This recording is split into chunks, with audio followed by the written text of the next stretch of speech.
Hey les amis, ce soir on part dans les forêts épaisses et moites du Tonkin, là où l'air est si lourd que chaque respiration ressemble à une gorgée de soupe chaude. Autour de toi, la végétation te serre comme une étreinte verte. Les cigales chantent si fort qu'on dirait des alarmes naturelles. Et les moustiques? Ah oui, eux, ils te trouvent irrésistible. Tu portes des sandales en corde et une chemise trempée de sueur, ton sac de riz bien serré contre ton dos, et ton regard, il guette, car juste au-delà des arbres, tu entends les pas réguliers des soldats français, l'éclat métallique des baïonnettes et le murmure tendu d'un monde en équilibre précaire. Tu viens de rejoindre un petit groupe qu'on appelle les Viemines, même si, pour l'instant, vous êtes surtout des paysans avec des machettes, des filets à poissons convertis en pièges et un manuel à moitié brûlé de stratégie militaire, écrit en chinois classique. Vous êtes jeunes, certains ont à peine 16 ans. Et pourtant, vous tenez tête à l'un des empires coloniaux les plus puissants du monde. Tu ne survivras probablement pas à cette nuit, mais tu t'en fiches, c'est chez toi ici. Alors avant de t'installer confortablement, prends un moment pour aimer la vidéo et t'abonner, mais seulement si tu apprécies sincèrement ce que je fais ici.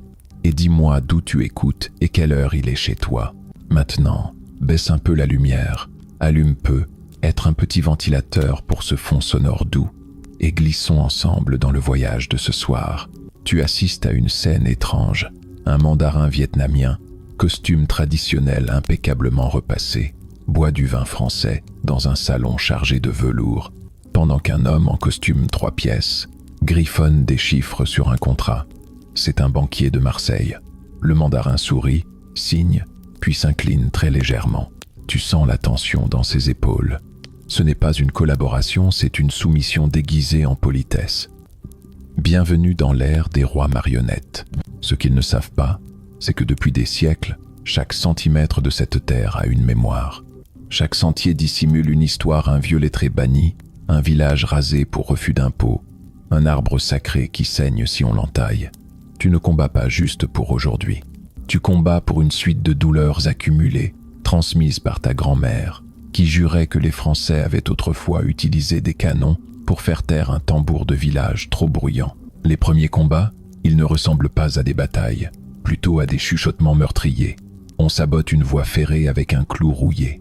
On fait dérailler un train avec une vache attachée sur les rails. Oui, ça a marché une fois, mais le bœuf n'a pas survécu. On empoisonne un puits dans une garnison, puis on récite des poèmes de nuit de train à voix basse autour d'un feu.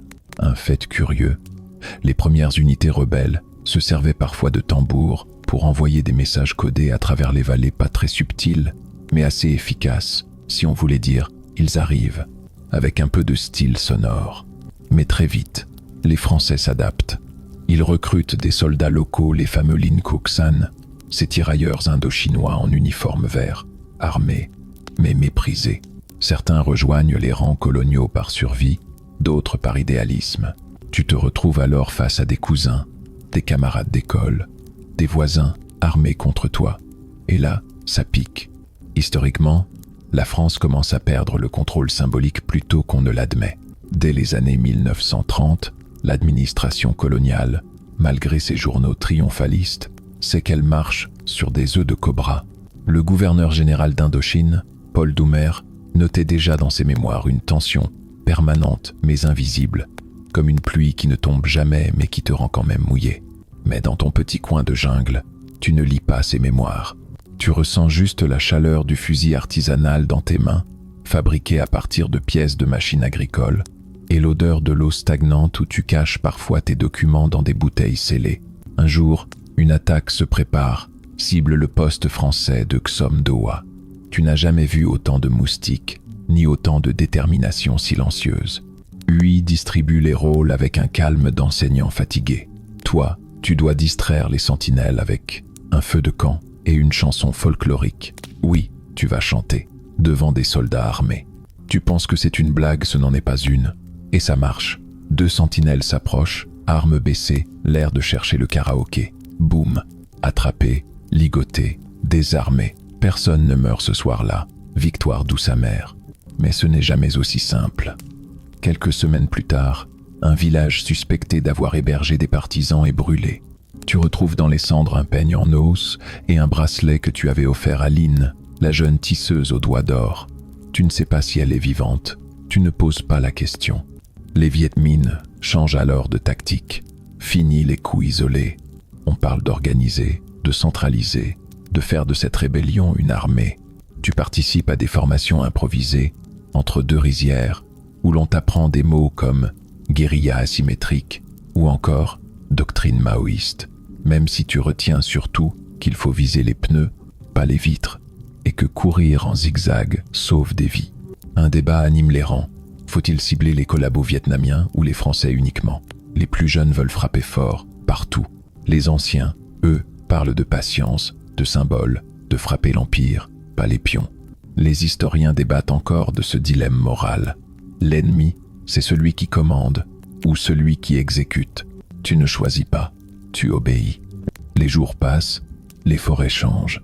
Tu apprends à lire les étoiles pour t'orienter, à reconnaître le cri d'un gecko affolé mauvais présage et à cuisiner du riz collant dans une feuille de bananier sans que ça fume. Tu vis dans les ombres. Parfois, dans le silence, tu rêves d'un monde sans guerre, mais même dans tes rêves, le bruit des bottes revient. Un soir, un vieux guérillero te raconte qu'il garde toujours un petit miroir brisé dans sa poche, pas pour se regarder, mais pour capter la lumière du soleil et signaler discrètement à des camarades sur les crêtes. Tu trouves ça beau et dangereux. Et puis vient l'attaque du pont de Lang Son. Là, tout change. Cette fois, on vous donne de vrais fusils, des plans, une radio, volée à un dépôt français.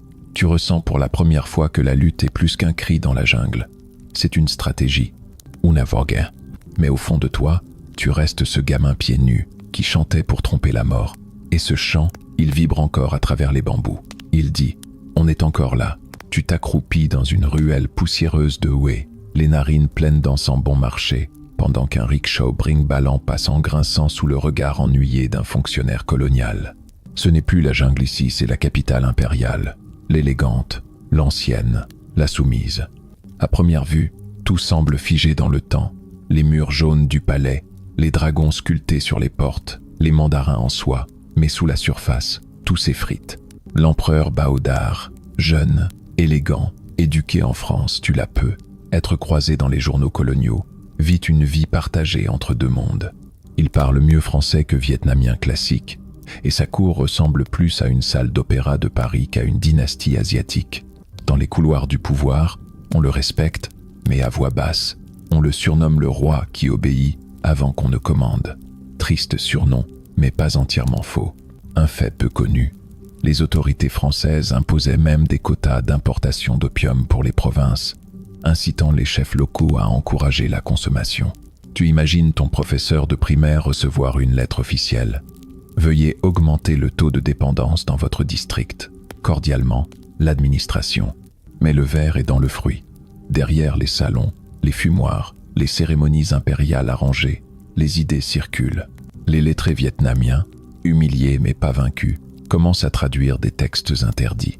Tu tombes un jour sur une feuille volante, une traduction manuscrite du contrat social de Rousseau, rédigé en chir-nom.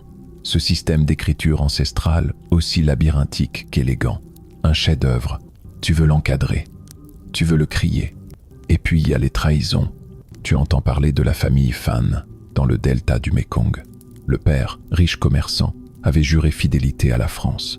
Il envoyait ses fils à Paris. L'un d'eux revient, communiste. Il brûle les portraits de Napoléon III, accrochés au salon, remplace les rideaux par des drapeaux rouges. Résultat, le père le dénonce, le fils s'est arrêté. Les voisins commentent à mi-voix, c'est triste, mais il a quand même insulté l'Empire. Les débats font rage, dans les salons comme dans les marchés. Peut-on être vietnamien francisé? Doit-on tout rejeter ou choisir ce qui nous sert? Les historiens s'arrachent encore les cheveux à cette question. Certains disent que cette génération, perdue entre deux mondes, est responsable de la lenteur de la révolte. D'autres y voient une preuve de sagesse éviter la violence, par intelligence. Tu marches sur les traces de ces dilemmes. Dans une école de Hanoï, tu écoutes un professeur expliquer Descartes à des élèves qui n'ont parfois même pas assez de riz dans le ventre pour tenir le cours entier. Ils notent, absorbent, rêvent. L'un d'eux, un certain Lê Duẩn, marmonne. Je pense, donc je suis, colonisé. On rit, mais doucement. Un jour, une lettre circule, anonyme, écrite à la main, soigneusement, sur un papier de riz. Le peuple ne dort pas, il se tait. Tu la glisses dans ta poche, tu la lis 100 fois. Elle est plus puissante qu'un drapeau. Et puis vient le théâtre, littéralement. Des troupes itinérantes jouent des pièces traditionnelles mais insèrent discrètement des dialogues critiques. Un général français est représenté sous forme de cochon en uniforme. Une vieille dame récite une prophétie, parlant de l'aigle venu de l'Ouest, qui ne verra jamais le lever du soleil. Certains riant, d'autres disparaissent le lendemain. Tu fais la connaissance de Monsieur Dean, un imprimeur aveugle. Tu assistes à une scène étrange. Un commissaire français récompense un maire local avec une montre en or, pendant que derrière lui, des enfants fouillent une benne à ordures pour trouver des épluchures de légumes. L'or et la boue, côte à côte. Un jour, dans un café discret, tu entends un débat passionné. Un étudiant dit « On devrait demander l'indépendance de manière diplomatique ». Un autre répond « On a déjà demandé, on n'a reçu que des balles ». Silence. Puis un vieux serveur, en essuyant des verres, murmure « Et si on leur faisait boire leur propre poison ?» Tu ne sais pas ce qu'il veut dire, mais tu sens que la patience s'amenuise. Et soudain, tout change. Le Japon envahit l'Indochine, poussant les Français dans un coin sombre. L'empire colonial chancelle, pris entre deux feux. Toi, tu regardes les nouveaux uniformes défiler. Les Japonais sont polis, froids, mais tout aussi déterminés à extraire ce qu'ils peuvent de cette terre. Les Français, humiliés, font profil bas, mais ils n'ont pas disparu. C'est là que tu découvres un petit journal clandestin, Le Cri du Dragon, rédigé en français, mais imprimé par des Vietnamiens. Chaque édition commence par « Ce n'est pas un cri, c'est un écho ». L'ironie te frappe. Ils utilisent la langue du colon pour préparer la fin du colon. Tu te demandes si c'est là, dans cette double langue, cette double vie, que naît la vraie révolution. Pas sur le champ de bataille, mais entre les lignes d'un poème, d'un contrat trahi, d'une chanson fredonnée par une servante dans un palais impérial. Et pendant que Baudard signe un nouvel accord avec les Japonais, tu sais, au fond, que son trône est fait de papier, qu'une rafale suffira à le plier. Tu tiens dans ta main un billet de train tout froissé, marqué « Hanoï, Saigon ». Un symbole de modernité? Pas exactement. Tu es debout dans un wagon surchargé, le bois grince, le métal vibre, et chaque tournant secoue tes os. Autour de toi, des femmes en aouda s'accrochent au sac de riz, un moine dort en position de lotus entre deux caisses d'oranges, et un poulet a décidé que ton épaule était un bon perchoir. Mais ce n'est pas le train qui t'intrigue. Un vieil homme t'accueille avec un bol de thé amer. Il te raconte que son village a dû livrer 500 sacs de riz à l'administration pendant qu'eux-mêmes rationnaient les grains à une poignée par jour. Tu regardes son petit-fils, un gamin maigre au ventre gonflé. Tu ne poses pas de questions. Voici le paradoxe. La France introduit des routes, des ponts, des lignes télégraphiques, mais dans le seul but de mieux extraire les ressources. Les écoles, oui, elles existent, pour les enfants de l'élite, ou ceux qu'on espère convertir à la logique coloniale. Le reste, des champs, des taxes et des coups de bâton. Un détail peu connu. Le système de taxation sur le sel était si strict qu'il provoqua des révoltes silencieuses. Certains paysans tentaient de produire leur propre sel en secret, risquant la prison pour une poignée de cristaux. C'est une guerre du goût, littéralement. Et toi, là, dedans, tu deviens messager. Tu portes des lettres roulées dans des tiges de bambou, tu les caches dans le dos de buffle ou sous le bol de soupe que tu sers dans une gargote. Tu te rends compte que l'information est une arme plus puissante que la machette. Tu assistes à une réunion de village dans un grenier à riz. On parle doucement, entre deux vérifications de l'extérieur. Le sujet: faut-il saboter la récolte envoyée à l'administration? Un silence lourd. Une femme prend la parole. J'ai vu mon père mourir de faim pendant qu'on remplissait les bateaux français. Moi je dis oui. C'est décidé. La grange brûle 2 jours plus tard, et les autorités ne retrouvent que des graines calcinées. Mais tu vois aussi les fissures. Certains chefs de village collaborent par peur, par appât du gain, ou parce qu'ils sont coincés entre deux menaces, celle du colon et celle du révolutionnaire impatient. Tu vois un jour un homme que tu respectais dénoncer sa voisine, juste pour sauver son champ. Elle est emmenée. Il ne relève pas les yeux pendant une semaine. Les historiens débattent encore. Ce système de taxation rurale extrême a-t-il précipité la chute du régime colonial ou a-t-il renforcé, par effet inverse, une résilience vietnamienne unique? La réponse change selon le bord politique. Dans la province de Quang Ngai, tu rejoins un groupe d'enseignants clandestins. Leur but? Ouvrir une école de nuit. Pas pour lire Victor Hugo, mais pour apprendre aux enfants à reconnaître les noms des leaders du mouvement indépendantiste, à lire des slogans codés, à mémoriser des chants de révolte. L'un d'eux te dit « Si tu veux libérer un peuple, commence par lui apprendre à écrire son nom. » Un soir, vous êtes interrompu. Une patrouille. Vous cachez les livres dans un puits sec. Les élèves s'alignent, comme s'ils récitaient des prières. Quand la patrouille part, un enfant murmure « C'est la première fois que j'ai eu aussi peur et aussi envie d'apprendre. » Tu hoches la tête, tu comprends. Tu croises aussi les miliciens tambours de jeunes garçons qui frappent un rythme précis sur des bidons vides pour avertir d'une présence ennemie. C'est enfantin, presque joyeux, jusqu'à ce que l'un d'eux soit arrêté. Tu ne le revois jamais. Tu apprends plus tard qu'il avait gravé les plans d'un dépôt d'armes sur un cerf-volant. Et au centre de tout ça, l'absurdité. Tu entends parler d'un poste de police français construit au sommet d'une montagne, mais sans accès routier. Résultat, tout devait être transporté à dos d'homme. Le poste n'a servi qu'1 mois, trop cher, trop ridicule. Mais l'argent, il venait des impôts de ton oncle. Toris, Maisiaone.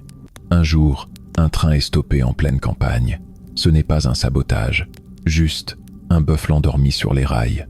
Les passagers attendent, transpirent. Parmi eux, un jeune homme aux yeux brillants distribue discrètement des tracts. Tu l'aides, il s'appelle Trung. Vous devenez amis, jusqu'à ce qu'il disparaisse après une rafle. Tu gardes son carnet de poèmes, tacheté de sueur. Une autre fois, tu entres dans une plantation d'EVA. Les ouvriers sont épuisés, leurs mains recouvertes de cloques. L'un d'eux t'explique qu'ils ne peuvent même pas pleurer trop fort. Le contremaître dit que ça fait perdre du rendement. Tu restes là, muet, devant un arbre saigné à blanc. Tu veux lui murmurer quelque chose. Mais quoi? Courage, résistance ou juste pardon? Et les trains, eux, continuent. Ils sifflent à travers les douleurs. Ils relient les villes mais jamais les cœurs. Ils transportent du riz, du bois, des soldats, des chaînes. Toi, tu descends à la prochaine station.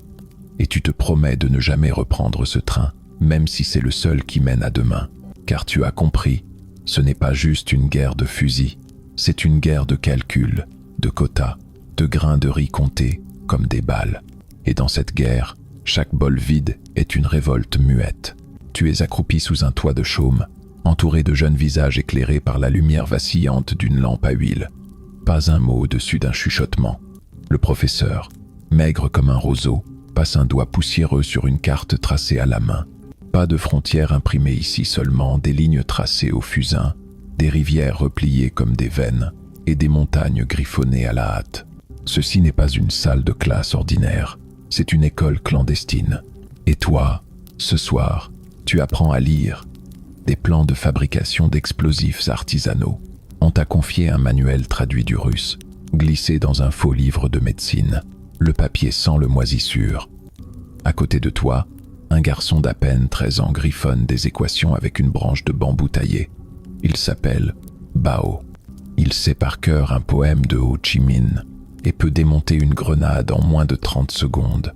Tu le regardes, un peu intimidé. Il te sourit. Il n'a plus de dents de lait. C'est ce que tu vois en dehors des fenêtres ouvertes. Les rizières à perte de vue, les huttes en feuilles de palmier, les villages brûlés. L'air sent la cendre. La colonisation, ici, avance sur des rails, construits avec la sueur et la peau de travailleurs locaux. Il n'y a pas que des clous dans ces traverses, il y a des doigts, des dos brisés, des voix étouffées. Tu descends à un petit arrêt dans la province d'Anjiang. Le sol est craquelé, la chaleur écrase.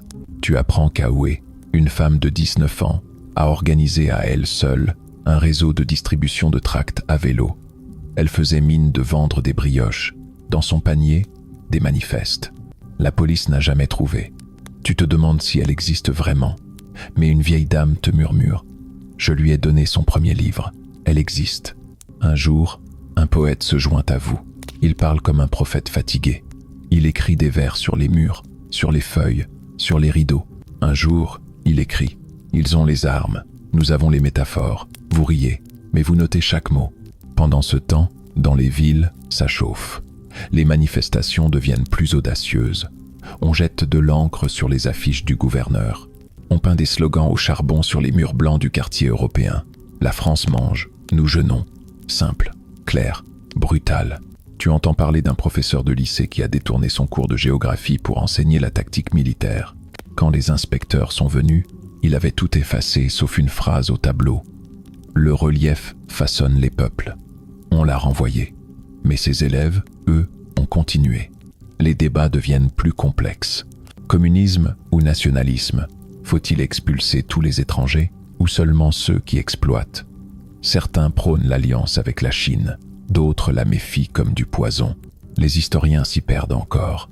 Unité dans la diversité, dit l'un. Désordre dans l'illusion, répond l'autre. Tu vois aussi émerger de petites imprimeries artisanales. Un jour, on t'emmène dans une cave où un jeune homme en chemise blanche imprime un journal avec une presse bricolée. Il l'a construite à partir de pièces de machine à coudre et de bois de mangrove.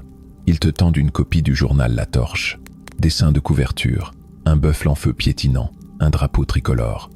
Tu as la gorge serrée.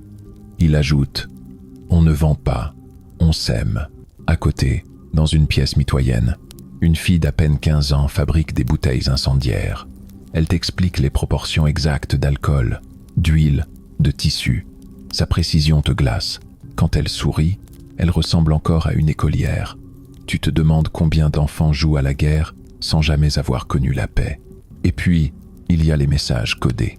Tu apprends que certains utilisent les motifs de broderie pour transmettre des informations. Une fleur signifie « rendez-vous à l'aube », 3 lignes rouges, « danger imminent », un papillon, « mission accomplie ». Tu n'as jamais regardé un foulard de la même manière depuis. Un fait étrange mais vrai. À Haiphong, un groupe de révolutionnaires utilisait les airs de chansons populaires pour transmettre des manifestes à la radio. Les mots changeaient, mais la mélodie restait. Résultat, des policiers français se sont surpris à fredonner sans le savoir des appels à l'insurrection. Ironie pure. Et toi, dans tout ça, tu deviens relais, passeur. Tu caches des messages dans des baguettes de pain. Tu distribues des manuels de sabotage dissimulés dans des boîtes de thé. Un soir, dans une cabane, tu es pris de panique en entendant une branche craquer. Tu penses que c'est la police. Tu serres un couteau dans ta poche, mais ce n'était qu'un chien. Tu te surprends à pleurer. Pas pour toi, pour cette peur constante, ce cœur qui bat trop fort, ce silence qui hurle. Mais il y a aussi les victoires. Un jour, un journal clandestin que tu as aidé à imprimer atteint les mains d'un haut fonctionnaire colonial. Il le lit, il le range, et il démissionne 2 semaines plus tard. Tu ne sauras jamais si c'était lié, mais tu l'espères. Et il y a l'espoir. Tu entends des rumeurs sur un certain Giap, un professeur devenu stratège, un intellectuel qui parle comme un paysan et pense comme un général. On dit qu'il recrute, qu'il forme, qu'il prépare. Tu espères le rencontrer. Tu ne le feras pas encore. Mais tu continues, parce que l'école, c'est maintenant un champ de bataille. Le livre, une arme, et l'idée, une flamme. Et toi, tu es allumé, tu es debout, les pieds enfoncés dans la boue jusqu'aux chevilles, le dos courbé sous un sac qui pèse autant que la guerre elle-même. Autour de toi, la vallée de Dien Bien Phu s'étend comme une cuvette boueuse entourée de collines hérissées de canons et de silences tendus. Le ciel est bas, lourd, écrasé par l'odeur du sang séché, de la pluie et des milliers de corps accroupis dans des tranchées. Tu es là, tu y es en fin, l'ultime bras de fer. Dien Bien Phu, 3 mots qui n'étaient qu'un point sur une carte. Aujourd'hui, c'est une plaie béante, une mâchoire qui referme ses dents sur l'armée française. Tu sens le sol vibrer à chaque explosion. Tu as vu les collines tomber une par une. Tu as vu les camarades grimper, fusil en avant, comme des fourmis sur une muraille de feu. Mais ce soir, il n'y a pas de bataille. Il n'y a que l'attente, le silence qui précède l'orage. Tu regardes les étoiles.